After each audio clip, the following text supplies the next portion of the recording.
everyone, a very warm welcome to this special. We finally have the champion of IPL 2022, Gujarat Titans, creating history by beating Rajasthan Royals by 7 wickets. Nikhil Narayan's here, who joins me on the show. Also with us, Deepak Mahan, cricket analyst, former cricketer, an author. And I thought that I expected, I don't know about you two gentlemen, but I expected a more exciting final. We didn't see that. But having said that, how good was Gujarat? From the word go, from the beginning, I think the two standout performers there, Hardik Pandya, that his bowling figures of 4, 17 and 3 wickets, top 3 wickets, and Rashid Khan helping him with 4, 18 and 1 wicket. That is where the match ended. Deepak, do you agree? Yeah, absolutely. In fact, it completely went as I had predicted. That I felt Rashid Khan was the key, and I felt that if Sanju Samson bats well, plays a sheet anchor role, Rajasthan will be in with a chance.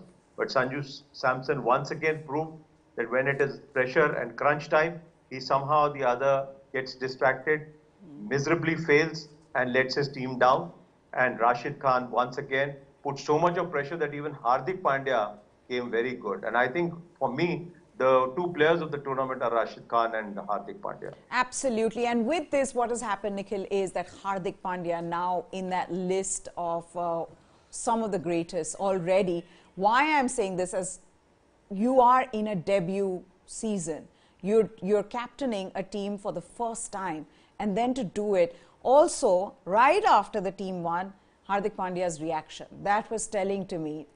No reactions, almost like, I know that he considers Mahendra Singh Dhoni his guide and mentor, but it was almost like Mahendra Singh Dhoni, after having won a great final, you just remain, quite quiet and subdued in your celebrations.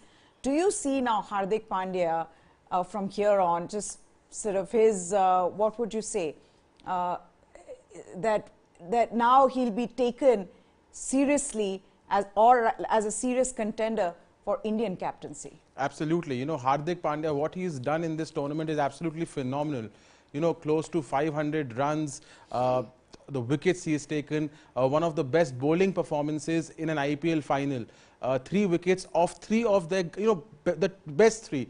Yeah. Butler, Samson and Shimron Hetmeyer. So 3 top wickets, and he started the collapse. Samson and Butler at 60 for 1. It looked like Royals were in business to get 160, 170 plus.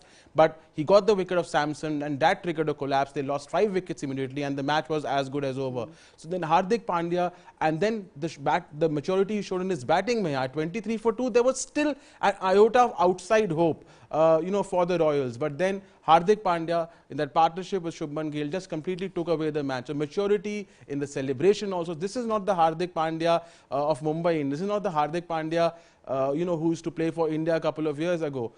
So definitely he has progressed leaps and bounds in this tournament, taken a very unfancied Gujarat Titans, who do not boast of, a plethora of superstars, to victory in their debut season. Hardik Pandya is, seriously in contention to be India's next captain after Rohit Sharma. Also, the story itself, what a beautiful script, Deepak, this has turned out to be. Yes, disappointing for Rajasthan Royals, all that talk around this would be a tribute to Shane Warne. But if you look at Gujarat Titans' story itself, again, we've been talking about it throughout the tournament, not just Hardik Pandya's captaincy, but everybody else coming good. Today, of course, Hardik Pandya led from the front, but it's a team that is almost always punched above their weight, given that it didn't come across, at least in the beginning of the IPL, as the strongest team on paper. But they've done this again and again, and every time we've seen somebody or the other put their hand up and say, I will win you the match today. So in that sense, this is the perfect culmination of sorts for Gujarat Titans campaign. Yes, I think so. I think there was a kind of a clinical efficiency in every department that they, displayed. And there was a kind of a cohesiveness, which I found today was lacking in Rajasthan. And I think you are both very correct that Hardik Pandya is a much more matured cricketer. I think the layoff because of the injury also some of the things that have happened in personal life, what he did earlier, and then he kind of sobered down.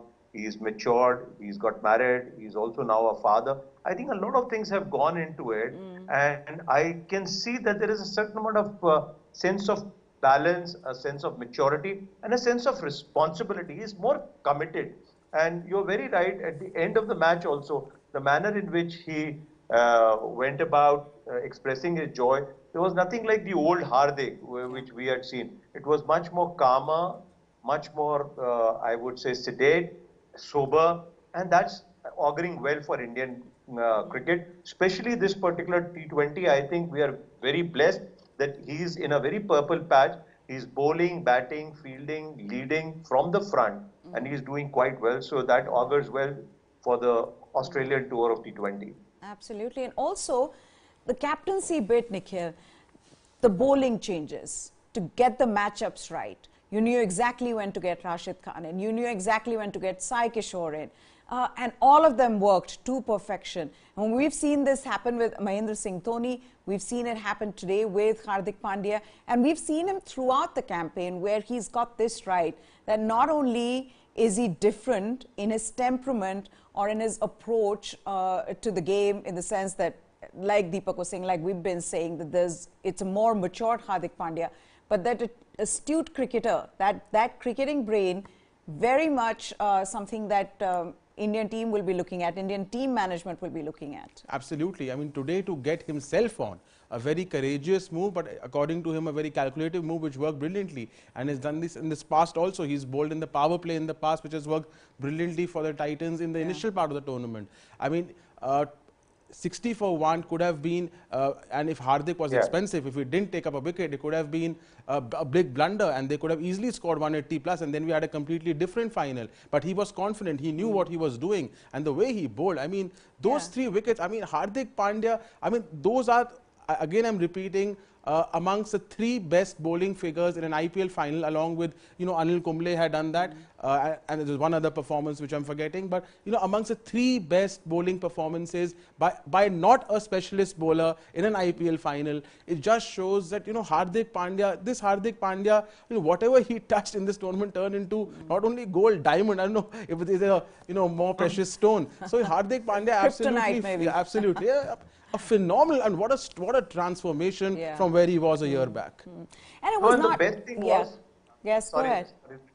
The best thing was that rightly understanding the statistics that we were discussing in the pre-final session, bringing on Rashid Khan, right, to kind of stop Joss Butler in his tracks, and then coming on to bowl and bowling in the right, you know, areas, right into the body, making Samson play across and taking him down the hill. I think that shows that somewhere or the other he's absolutely done his homework very well. And it wasn't just Hardik Pandya though, it was also the whole bowling unit. We've talked about Hardik Pandya, but along with him Rashid Khan as well. We've seen him do it throughout the tournament, but I just feel like he never has an off day, Deepak. You see Rashid Khan, I don't see him having an off day. Yes. That's why I told you that for me, he's at this particular moment the most exciting cricketer on the you know, international cricket circuit. I would go miles to go, you know, pay for him, see the match, because he's always in somewhere or the other, very animated, very much involved, and you can see that his brain is ticking all the time. The way he bowls. And let me tell you, for a bowler, and especially a classic leg spinner, googly bowler, it's quite difficult these days with all the 9, 10, 16 cameras all the time, exposing all your variations for people, the batsmen. It's all the time to read a bowler like him. And yet he gets to deceive them, flummox them. I think that speaks volumes about his ability and talent. Okay, let's also talk about Rajasthan Royals then, gentlemen. Not much went right for them. Batting as well.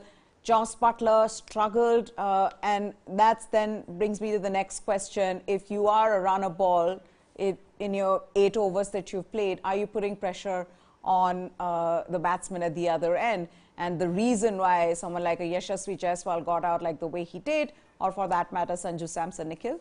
Yeah, I mean, absolutely. It was an indifferent start, to Joss Butler. He was a little subdued today.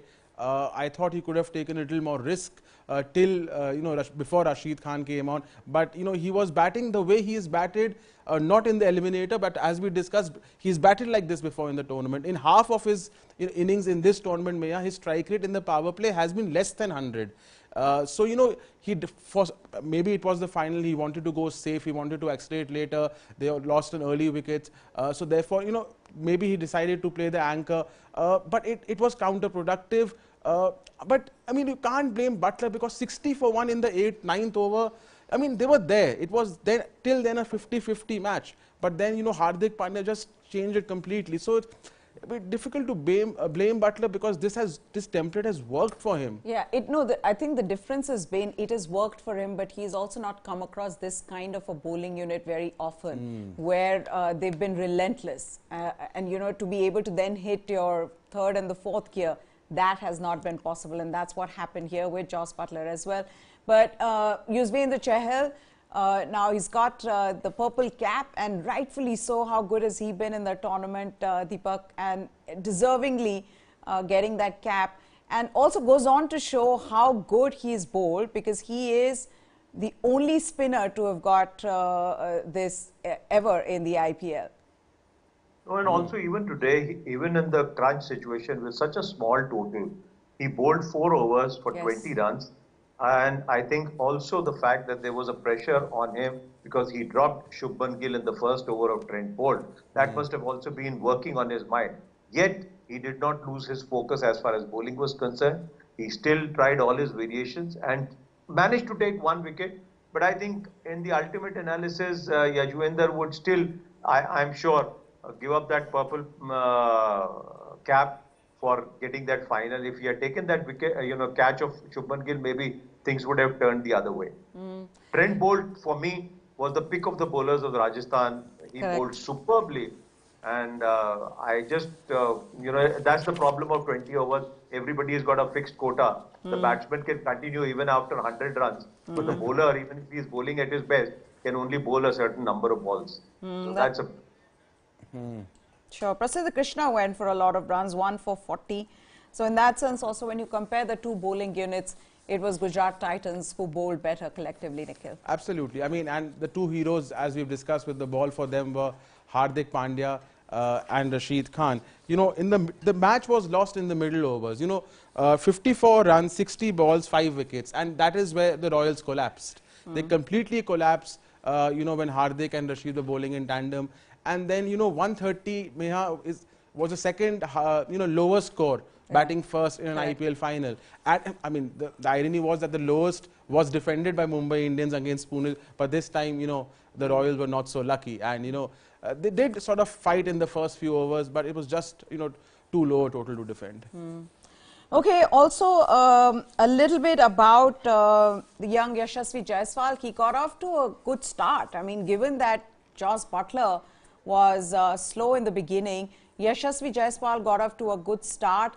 Promising young talent, Deepak. Obviously he was retained by Rajasthan Royals, but it almost seems like after he was made to sit out after a string of low scores, he came good for Rajasthan Royals, and obviously a good investment for them. I think most of these youngsters that I've seen, they do not lack in talent. It's only the application which is missing. Many a time, like even in the case of Yashasvi, he was getting the ball to come onto the bat. And he was stroking well. He had got some 20 odd runs. And then he again played something. And this is the thing that I've been watching continuously. Most of these players sometimes are playing predetermined shots, and which sometimes does not come in, good. And then you are in a very funny situation that you hold up to some end or the other. Even some of the batsmen, even as good as Rohit Sharma, I have found, why they're getting hit on the helmet and all. In earlier non-helmet era, they would have been actually killed. Yeah. It's because they're just taking away their eyes away from the ball. And same today, I felt Yashasvi, he just went for a predetermined shot. His eyes were not there. His head was somewhere else. And his foot, the placement was so wrong and he found himself in nowhere's land, and the catch was very simple, and that led to a downslide. Now, when you are getting your groove, you're getting your shots, why should you just unnecessarily commit harakiri? Same goes with Samson. I think every particular shot in the book is there with Samson, but he ultimately picks up the wrong time Correct. to play a shot, and sometimes against unnecessarily he goes. You were having Butler stroking at the other end. You were 60, as Nikhil very rightly said, just about 8 or 8.5 overs. So it was pretty good, 7 to 8 over, per over. If he had just stayed there, he would have stroked himself to a 50 and all by the end of 20 overs. But unnecessarily, he threw away his wicket. So Yashasvi, yes, he is a good bat, but somehow the other, they play such predetermined shot. Look at Parag when he came and the way he was bowled by Shami. Yeah. Shami knew exactly that he would go for this kind of a stroke, and he bowled a Yorker. Beat him earlier 2 or 3 times and then clean bowled him. So that's a pity, I think. Yeah, I think with Sanju Samson as well, Nikhil, which we've said it along throughout in this tournament, is that Sanju Samson, you get the start, you feel like he's looking good. And today was a very important day. And if Sanju Samson could have scored some runs and good score, he'd actually then be taken seriously, then be a contender for the Indian team. Absolutely. And Correct. They had the opportunity, Samson and Butler, Meha, to sort of take the match away from the Titans. I mean, just 30, 40 more runs, for the second wicket partnership. And, the Royals were in business. The Royals were in business to put pressure on the Titans by scoring a big total. But, Samson just gave it away when they could have just, ascended and completely, taken the match completely away from the Titans. Very disappointed. Samson would be very disappointed with that shot. And talking about... I think he's one person who's to be blamed for the slide. Also, Especially Michael Vaughan. Yes. And he needs to be more committed. Yeah, absolutely, absolutely. Also, Michael Vaughan now saying that if India has to look for a captain in the next 2 years, they shouldn't look beyond Hardik Pandya. And I feel that's what has happened with him winning the final, which is what I said right at the beginning of the show, that suddenly, you see his what you could say, the stakes have been risen. I just feel like he'll now be considered as a serious contender for Indian captaincy from here on, because you've seen it throughout the tournament. It's one thing that you're able to captain a team that well throughout the tournament, but then to do it all the way to the finals and to win the finals, that is incredible. And again, in the finals itself, Deepak, what we saw was Hardik Pandya's not just his overall performance, which was obviously match-winning one, but captaincy also coming good. Yeah, I think he took to captaincy almost like fish takes to water. Yeah. He was, and there's something natural about him. So he's a kind of a natural leader. Very few people come across in Indian cricket who are kind of naturally, adept at captaining a team, and people kind of join or flock to them. I think he has that magnetic charm, and he has that initiative ability, along with the fine tuning in his brain about various kinds of minuses and pluses of the opposition, which was a revelation. And this, I think, IPL gave him that stage to completely come out and display his wares. And it's a good thing for Indian cricket. And I'm completely in agreement with Michael Vaughan that he definitely at this particular moment seems a better contender than KL Rahul. I also feel like he's taken the best from the former captains, be it Mahendra Singh Dhoni, as we've said, mentor, guide, wants to, every time when he meets him, wants to absorb. I mean, he said this in so many words, that I absorb everything I can from Mahendra Singh Dhoni. But it's not just that. The aggression of Virat Kohli. At the same time, I also feel that that playfulness of Rohit Sharma as well, where, you're not taking yourself too seriously. And that also gives some kind of comfort to the team. I mean, if you drop a catch, imagine if you have a captain abusing you in the field, or you have a captain who says it's okay and, just encourages you. I think it makes a huge difference. So he seems to have taken in these different qualities of, and that's the reason now you have so many former, there have been tweets galore as soon as Gujarat Titans won. I've been getting those in my ear. My producer's been telling us about, Sanjay Manjakar saying that he's such a talented player.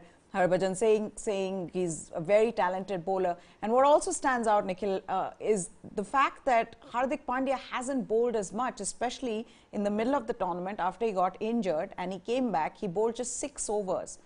But to do it in the final, and that is the difference. That's the difference. I mean, it shows his big match temperament. I mean, to rise to the occasion in the final with the ball, which is not your strongest suit. I mean, you are a batsman essentially who bowls, but to do it with the ball in a big final, being the captain shows, it shows, that you are mentally also very tough. Of course, you have the skill, but you are also mentally very tough, and you like to rise to the occasion. And Hardik Pandya does that, and you put it very aptly. I mean, he seems to have the playfulness of Rohit, the aggression and passion of Virat, and the cool temperament of Dhoni. And this transformation, I think this.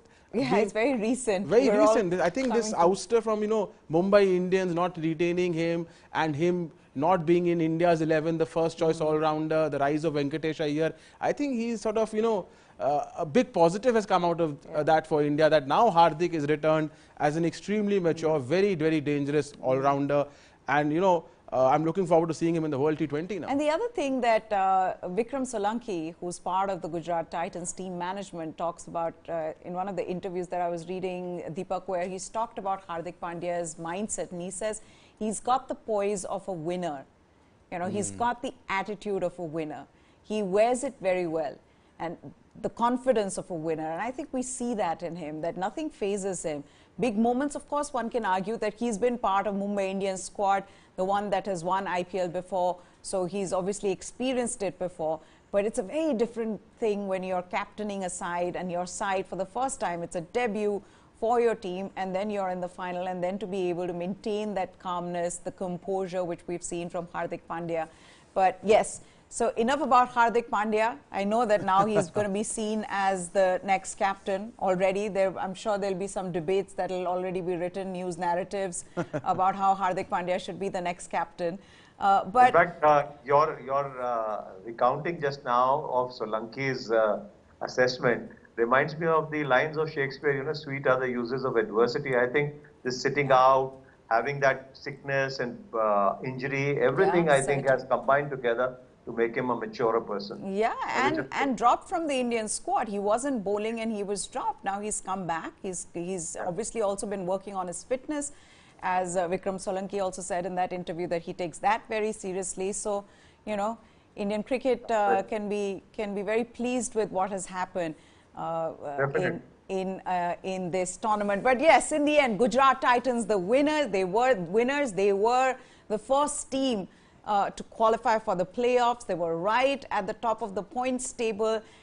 They were the first team to qualify for the finals, and now they have won the finals. The script couldn't have been written better. This is better than any Warner Brothers script. This is better than any Yash Chopra or Karan Johar script.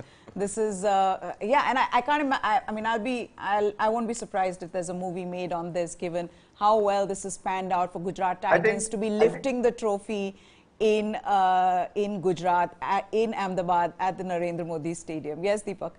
I think the only thing missing in this particular script was a climax kind of a thing. Yes. There was no thriller moment. It was right from the beginning till end, almost like the hero was winning, and there was hardly any kind of stopping him. Yeah. So I think in a way, Hardik Pandya and Rashid Khan and their teammates, they just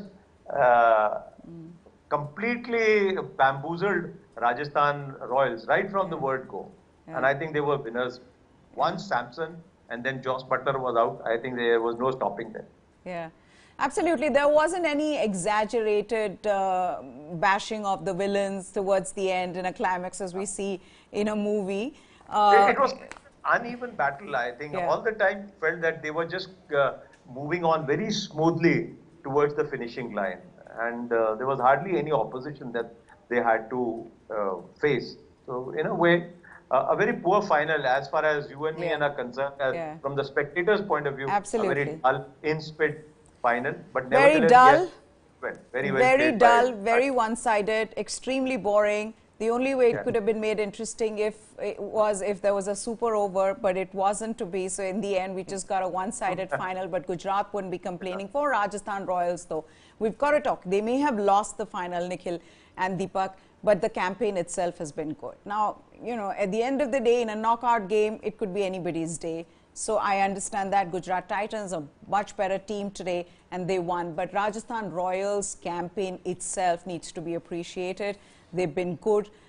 You know, there's one thing getting the team that you want. There's one thing that you have a powerful team on paper, but then to be able to execute your plans, to be able to get to this stage, that in itself is a huge achievement for Rajasthan Royals. They've not done it since 2008 to get into the finals. That is huge, Nikhil. Absolutely. You know, it doesn't happen often that you end up with the purple cap holder and the orange cap holder. It's only happened for the third time in history. And what they achieved as a team was also remarkable. What I liked about Rajasthan the most was the intent and aggressive nature of the brand of cricket they played. Yes, it did not work out in the final, but just the template and also, you know, to see the likes of Butler, Samson, Chahal, you know, Trent Bolt, Shimron Hetmeyer. They also had a number of, you know, stars in their team. It's also a collective performance, much like the Titans. Yes, I mean, they could not sort of, you know, decode the Titans because it was 0-3 in the tournament, Royals versus Titans. But overall, you know, an excellent sort of campaign by the Royals. And in a way, they've already given a tribute to Shane Warne. That's what I was coming to, that I think Shane Warne can be or will be extremely proud of this team given how far they've come. And even in the final, I mean, defending 130, we knew it was going to be pretty much a one-sided contest, but they did take it deep. And you felt like, especially when Yuzvendra Chahal got Hardik Pandya, and you felt like, okay, things might turn from there. But in the end, I think Rajasthan Royals can pat themselves on their backs and say, you know, a job well done. Deepak?